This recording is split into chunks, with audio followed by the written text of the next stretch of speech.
My name is Jenny Mitchell and I'm a singer-songwriter originally from the deep south of New Zealand, a town called Gore, which is the country music capital of New Zealand. So I grew up with a lot of country music around me, and my household was always full of music because my dad is a musician, has released a couple of albums, and also my sisters are musicians and play in my band. And yeah, we grew up listening to Dolly Parton and the Chicks and stuff like that. And yeah, it's just always been part of my life. I can't really remember not being part of music. So yeah.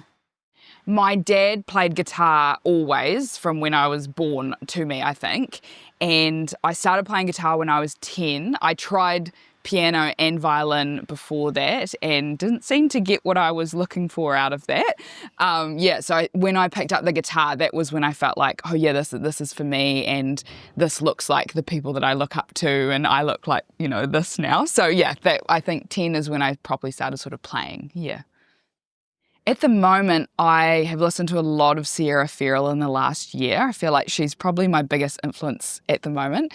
But growing up, there was a lot of Dolly Parton and actually a lot of Australian folk and country acts. I listened to a lot of Shane Nicholson. A lot of the McClymonts were a big inspiration for us, for me and my sisters, because there was the three sister harmony thing.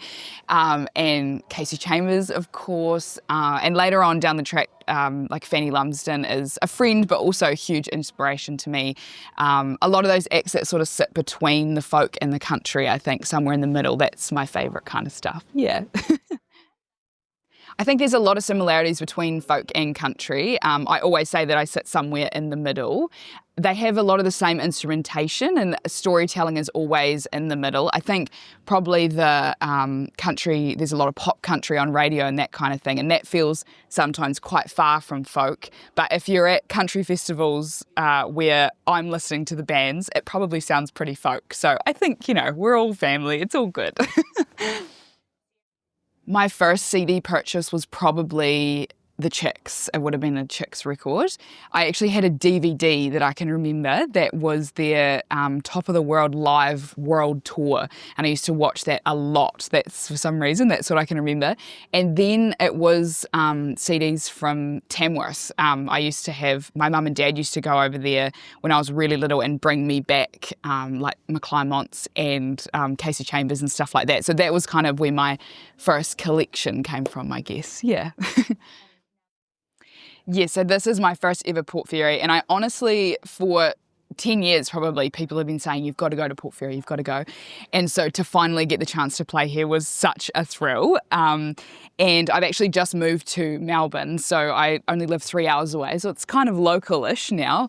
And I just love the atmosphere. I feel like everybody gets to escape from their life. That's what it feels like. They just get to be here and soak it up, and you can just feel how much everybody loves all of the music, and the atmosphere is, it's incredible. So I'm just soaking it up, and I can't wait for today. We're not done yet, so it's good.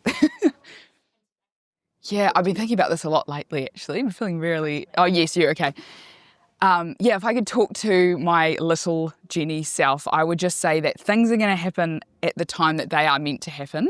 I've been touring in Australia back and forth from New Zealand for about 10 years now, and I know that when I first came over, I would have loved to play Port Fairy, and I would have loved to meet Casey Chambers and all these things, but I feel like they have happened at the right time when I'm ready to sort of meet them at the door. I would say just keep on playing and keep playing the things that you love, and it's all going to be all good.